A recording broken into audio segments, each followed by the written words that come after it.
let's talk about the realities of what, and this is saying, I've been reading a lot of this lately. Going back, in 1992, I voted for Ross Perot. Mm-hmm. You know why I voted for Ross Perot?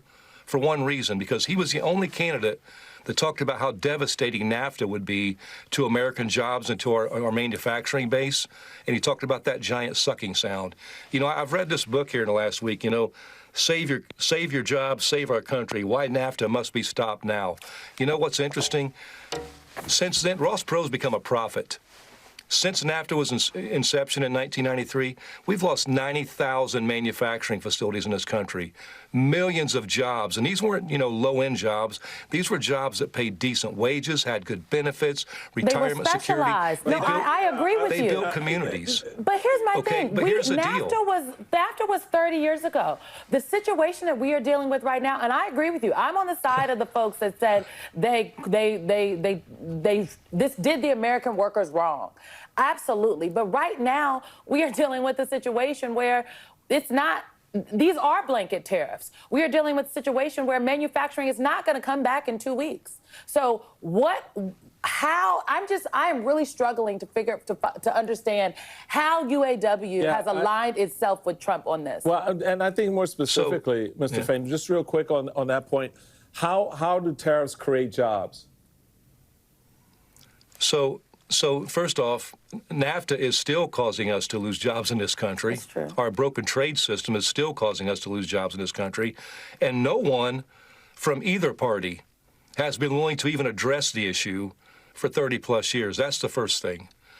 And we support tariffs as a tool in the toolbox, not the end-all, be-all. We got to fix the broken trade system. But tariffs are a motivator to make these companies do the right thing. All right, guys. So once again, we got to talk about President Trump's trade war with China, okay? A trade war that is currently a very fluid situation. I feel like every time I make a video about it, the video basically becomes obsolete due to the fact that information is evolving by the hour in regards to what's happening, what's not happening. But the reason why it's like that is because President Trump is not only fighting against China, right, but he's fighting against Wall Street, the Democrats, and the mainstream liberal media, all of whom are on the side of China. And they're putting massive pressure on President Trump to back down to China because they don't want to interrupt the way that business currently is conducted between the United States and China, in which Wall Street overwhelmingly benefits from their relationship in China, doing business in China, and they don't want that to end, okay? And this is why they're currently putting out propaganda claiming that President Trump's trade war is a threat to the dollar, that President Trump is going to cause the dollar to collapse due to the trade war, which is actually Wall Street trying to pretend as if the dollar is collapsing by making it seem like the bond market is broken because of President Trump's trade war. But again, the narrative here is that President Trump is a threat to the dollar. This is how they're trying to get him to back down. We're really out of time, but a very quick question. How concerned are you about what's happening to the U.S. dollar? We have seen the dollar at having its worst week in 3 years. There are concerns about a weakening dollar because of all this uncertainty. How concerned are you about that? I am not concerned about it. We are focused on our tariff policy. We are focused. We have so many countries coming in to negotiate with us. The president has given us the ability, let's go get these great deals done. And we're on it, and the president's on it, and we're really, really focused on delivering the best thing for the American people. That the United States will dip into a recession because of President Trump's tariffs? I think that right now we are at a decision-making point and very close to a recession. And I'm worried about something worse than a recession if this isn't handled well. A recession is 2 negative quarters of GDP, and whether it goes slightly there, we always have those things. We have something that's much more profound. We have a breaking down of the monetary order. We are going to change the monetary order because we cannot spend the amounts of money, so we have that problem. And when we talk about the dollar and we talk about tariffs, we have that. We are having profound changes in our domestic order, how ruling is existing, and we're having profound changes in the world order. Such times are very much like the 1930s. I've studied history, and this repeats over and over again. So if you take tariffs, if you take debt, if you take the rising power challenging the existing power, if you take those factors and look at the factors, those changes in the orders, the systems, are very, very disruptive. How that's handled could produce something that is much worse than a recession, or it could be handled well. What's very different here is normally when stocks go down as much as they have, there's a flight to quality, and quality becomes defined as U.S. Treasuries and the U.S. dollar. In this particular downdraft in the market, we're seeing Treasury yields go up and the dollar weaken. That's kind of an alarming trend. To me, that's flashing yellow that something is going on here more than just deleveraging. Yeah, so the $1 trillion question here is who is selling U.S. Treasuries? Now, I've already explained my theory before to you guys, but I will explain it in a much more concise way so people understand why I believe that Wall Street is currently trying to undermine President Trump. Because, again, they don't like these tariffs, okay? Especially big companies like Apple, for example, that depend on importing electronics into this country, right? And instead of holding out and having President Trump apply maximum pressure on China, right, which means that Wall Street may have to take some losses for maybe a week or two, okay, in order to get China to the table. No, they don't want to do that, right? And instead, they would rather bond dump, which means that they are purposely selling their U.S. Treasuries to drive up yields, okay, making it seem as if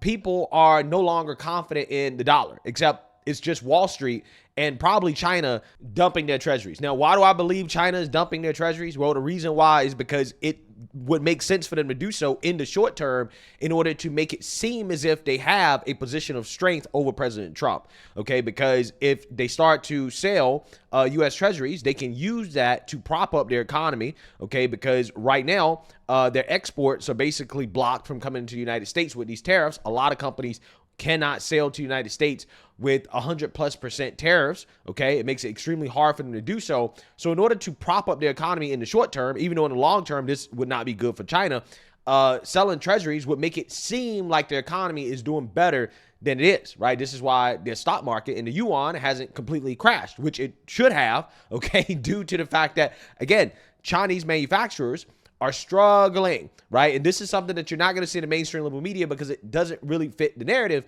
that China is hurting a lot more than we are right now. But again, the whole point is to make it seem like the U.S. is hurting more than China to get Trump to fold first because, again, Wall Street, they don't like this. A business owner running an automotive parts processing factory in Guangdong expresses helplessness in a video. Once the tariffs went up, the factory turned into a retirement home. This time last year, the machines were deafening. Now, not even rats come around. 2 million yuan worth of goods are stacked up like mountains, and no one wants them, not even for free. The workers sit outside in the sun all day, and I'm paying their basic wages out of my own pocket. The bank is hounding me every day over the loan. If this keeps up for another 3 months, these machines will be worth nothing but scrap. The Americans raised tariffs without a second thought, but it's killing those of us in real industry. Does anyone have a way to clear out this inventory? I'll take scrap prices if I have to. A clothing factory owner is clearing out inventory due to excess stock. Does anyone want these white pants? If you don't mind, you can just take them. It's such a shame to throw away tens of thousands of them. The US is hitting us with heavy tariffs, and these goods are affected. Physical stores are closing down. All the big brands are shipping their genuine products with labels. There's only 3 days left, so I'm clearing everything out at a discount. If you've never bought before, now's the time to try a few. The U.S.-China trade war has dealt a devastating blow to industries that depend on exports to the United States, especially in sectors such as textiles, apparel, electronics, and automotive products. Factories that previously manufactured goods for American brands have been hit hardest, with widespread order cancellations and even finished products left without buyers. Many factories have been forced to halt production or attempt to reduce inventory through domestic sales, but weak consumer demand at home has limited the impact, resulting in heavy losses. Today is April 10th. U.S. tariffs have surged to a staggering 145%. Many friends running OEM factories for American brands told me all their U.S. orders were canceled. Even completed goods are being rejected, and shipments that already reached the port are being pulled back. Some shameless clients are even demanding their deposits back. When disaster hits, it's always the factories left holding the bag. Yeah, so you're not going to get that narrative in the mainstream level media because, again, the media is pro-China, right? If the media came out and told people that, hey, you know, if we hold on just maybe a week or two longer with maximum pressure on China, we'll probably break them, right? We'll probably actually get them to the table because, again, their economy cannot survive, okay? People will be unemployed. There will be mass unemployment. China is in a real estate bubble. There are a lot of demographic issues going on in China. They have an aging population. They need the United States of America. They need our market. And when we close up our market like that, that is a big blow to China. But again, you don't hear that narrative in the media because they don't want you to think that, right? That means that President Trump is winning and that his tariffs are working. And you can't have that, right? Wall Street can't have that. Wall Street can't take a loss. They can't take a hit for a week or two, right? They just can't hold out like real patriots, right? Like you know, pro-American businesses who, again, want to see America win instead of just their pocketbooks, right? No, they can't do that. Okay, they have to dump U.S. treasuries to pretend as if President Trump is collapsing the dollar, right? So I want you guys to understand, Wall Street is creating a crisis, a financial crisis. I would go as far as to call it economic treason, right? They're engaged in financial warfare against the United States of America because when they sell treasury bonds like they're doing, right, like clearly, obviously they're doing in protest of Trump, right, in order to try to keep Trump in line, that drives up interest rates. And when interest rates are driven up, mortgage rates, things of that nature go up, that increase borrowing costs, right? It puts strain on the U.S. economy when you have Wall Street bond dumping, right? When people start bond dumping, okay, which again, I believe that's what Wall Street is doing, that hurts the U.S. economy and helps China, okay? It doesn't mean that people are losing faith in the dollar. That's not what it means. It just means that Wall Street is throwing a fit. And if China, if they're selling treasuries already, then that means they're probably panicking. So I just want people to be clear, okay? My thesis is that you have a country that is probably bond dumping, likely China. And then, you also have domestic forces in the United States of America, like Wall Street, and who knows, maybe some other financial institutions in Europe or other parts of the world too. Maybe they're also a part of this. I'm just saying that,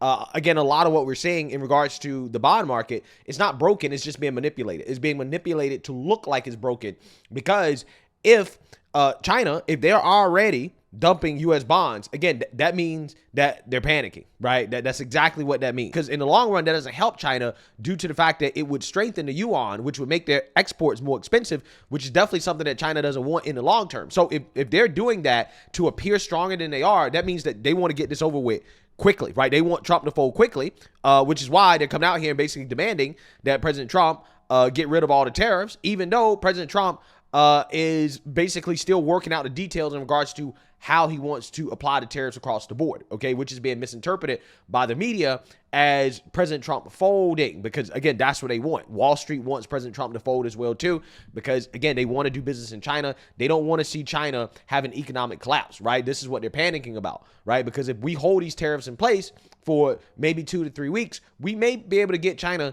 to break. So with all that being said, I just want people to understand what President Trump is up against right now, right? He's literally up against everybody, okay, who is on the side of China, right? The whole political establishment, the financial establishment, they are on the side of China and they're against Trump. And Trump has to hold strong against all of those entities, right? So without further ado, I want to react to this interview featuring a U.S. trade representative for President Trump, Jamieson Greer, and Margaret Brennan, who is the Trump deranged host for Face the Nation. So without further ado, let's go ahead and get into this. States Trade Representative Ambassador Jamieson Greer. Good morning to you, Mr. Ambassador. Good morning, Margaret. How are you? I'm well. I'm hoping you can give us some news of movement on this clash. Is the Trump administration opening any kind of channel to Beijing right now? Are there any plans for Presidents Trump and Xi to speak? Right now, we don't have any plans on that. This issue is truly at the leaders level. Before April 2nd, I had a conversation with my counterpart, and others did. Since April 2nd, we have this at the leaders level, and at some point, as President Trump has pointed out, we expect that we'll be able to have a conversation with them. Well, China holds about $1.5 trillion in assets in this country. About half of them are U.S. treasuries. In the past, you've spoken about strategic decoupling from China and acknowledged it would cause some short-term pain. Are you trying to get China to sell some of those assets? Is that part of your goal as well? That's not part of this plan. President Trump has a global program to try to reshore American manufacturing and address the trade deficit. It's a global issue. The only reason we're really in this position right now is because China chose to retaliate. So many other countries affirmatively said they did not want to retaliate. We want to negotiate with the Americans, and the Chinese made a different decision. So it's not a plan to do that. It was a Chinese decision. They have agency here. But are you prepared for China to consider selling assets it holds in the United States? And do you want that to happen? Well, remember, China's been selling off treasuries for some time. It's not a brand new development. The treasuries market will fluctuate. I'm not the Treasury Secretary, so I'm not the best poised to talk about that. But I think the issue is we've become so dependent on China, and for so many decades we haven't had fair market access. So again, we see China taking action, implementing their policy to try to be less tied up with us as well. So it's not surprising to see them making these kinds of moves. We obviously have to be prepared on our part to have a resilient economy.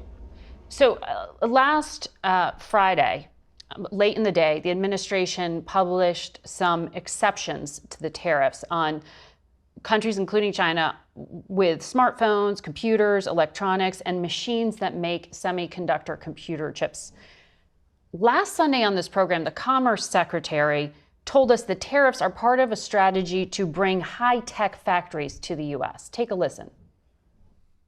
The army of millions and millions of human beings screwing in little screws to make iPhones, that kind of thing is going to come to America. It's going to be automated, and great Americans, the trade craft of America, is going to fix them, is going to work on them. Our high school educated Americans, the core to our workforce, is going to have the greatest resurgence of jobs in the history of America to work on these high-tech factories. But now those high-tech items are given these exceptions. So is the goal still to move electronics manufacturing to the United States? We certainly need to have semiconductors and the downstream electronics supply chain move to the United States. What happened is, it's not really an exception, that's not even the right word for it. What happened is this type of supply chain moved from the tariff regime for the global tariff, the reciprocal tariff, and it moved to the national security tariff regime, where we have studies ongoing for pharmaceuticals, for semiconductors, metals, etc. So it's not that they won't be subject to tariffs geared at reshoring, they'll just be under a different regime. It's shifting from one bucket of tariffs to a different bucket of potential tariffs. Yeah, so just so people understand exactly what's going on, because again, the media is trying to frame President Trump and this move as him, quote unquote, folding. But I think it's more about Trump trying to, at the very least, again, keep Wall Street from continuing to commit financial treason against this country, because that's what they're doing. Apparently, Tim Cook had called up Trump's team, right, about the 100+% tariffs, okay, across the board, the reciprocal tariffs.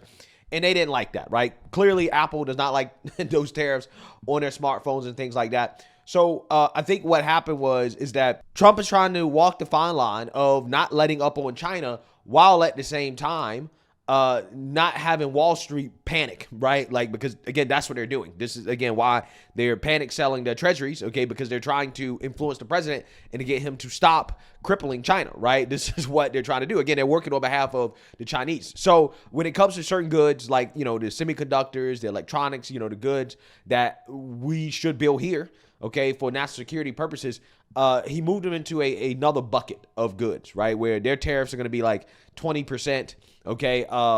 But again, the tariffs are still going to be there, right? They're not going away. They're still there. They just moved them in another bucket. And I think part of the reason why is because, again, Wall Street is freaking out, okay, about these tariffs, and they're in the administration's ear about it.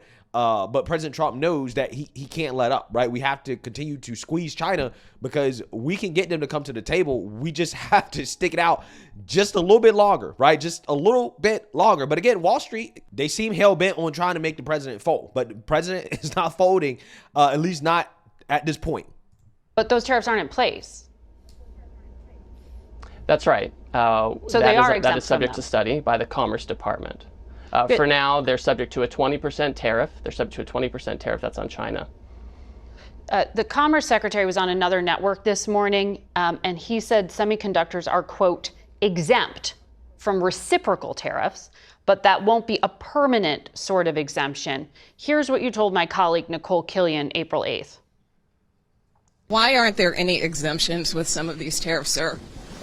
The president decided that we're not going to have exemptions. We can't have a Swiss cheese solution to this universal problem that we're facing. So I hear you saying the carve-outs are temporary, but isn't that still the Swiss cheese situation you said you were trying to avoid?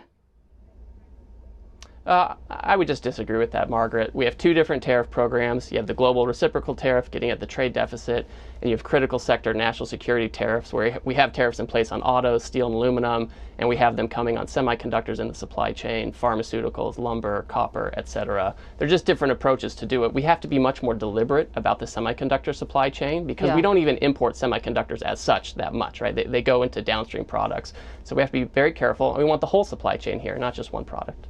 So the president said on Monday he'd be much more specific. Will we see those sectoral tariffs announced? I mean, he's saying he's already putting big tariffs on pharma. You're telling me that there's going to be an investigation into it. That's something that sounds like it's far in the future. What time frame are we talking about?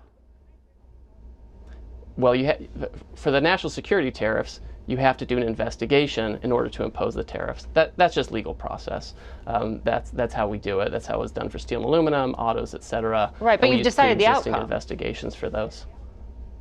No, we have not. We have not. That's why they're exempt. That's why they're they don't have a tariff covered right now, because you have to go through the investigation to determine the outcome. Okay. We expect there will have to be some kind of tariff on that, but we have to go through the investigation, figure out what's appropriate, and that's a Commerce Department function to do that. Yeah, so I just want you guys to understand what's happening here, okay? Again, President Trump, he's not just working against China, right? Again, it's against Wall Street, it's against the liberal media, it's against the Democrats. And when you're in that position, right, it's going to be tough, right? It's going to be tough to be hard on China because the honest to God truth is that as a country, we don't have the sense of American pride and nationalism to take a little bit of pain, right? A little bit of short-term pain for long-term gain, right? We have such a short-term mindset, and that is especially true with Wall Street, right? They're just worried about the next quarter. That's all they're worried about. They're not worried about 10 years, 20 years, 30 years. Again, this is why these people buy and sell and they trade every day, because they're not investors. They're speculators, right? The speculators are upset that there's uncertainty when it comes to China, okay? And that's why they want to end this as fast as possible. And they would much rather see President Trump fold than for China to fold, because if President Trump folds, then we go back to the status quo. And they love the status quo, right? Wall Street loves the status quo that we currently have with China, and they're not interested in making trade more fair or bringing back jobs or any of the goals that President Trump has laid out, because for them, they like the arrangement right now. Okay, they like doing business in China and having certain opportunities that the CCP allows, right, them to have. They like that. They like their special privileges. So, that is essentially what we're dealing with. And that's why I want people to understand about this whole trade thing is that, yes, things are going to continue to change. And the reason why they're changing and they're evolving is because President Trump has maximum pressure on himself due to the fact that it's quite literally him against the whole establishment. Right. And now you can see why is it that you had a bunch of politicians give lip service to take it on China, but never actually did it. Right. Because taking on China means that literally everybody, the whole establishment turns against you. And that's what you're seeing happening with President Trump. So we're going to see how long this continues to go. If President Trump can continue to hold strong, I think that he can make China fold. I think he can make China come to the table. The liberal media is purposely not talking about the job losses, the economic destruction, what is happening to China as a result of the fact that you have U.S. consumers canceling orders from China, producers canceling orders. Like, China is more dependent on us than we are for them. And that's just the reality of the situation. We have the upper hand here. The problem is, again, is that the president is being undermined by domestic forces, right? So, again, that is the issue that we have to overcome. It's just going to be interesting to see how the president continues to deal with the pressure, mainly from Wall Street and the liberal media, to fold to China. So let me know what you guys think. Make sure you like, comment, and subscribe. Most importantly, share a Black conservative perspective. Peace.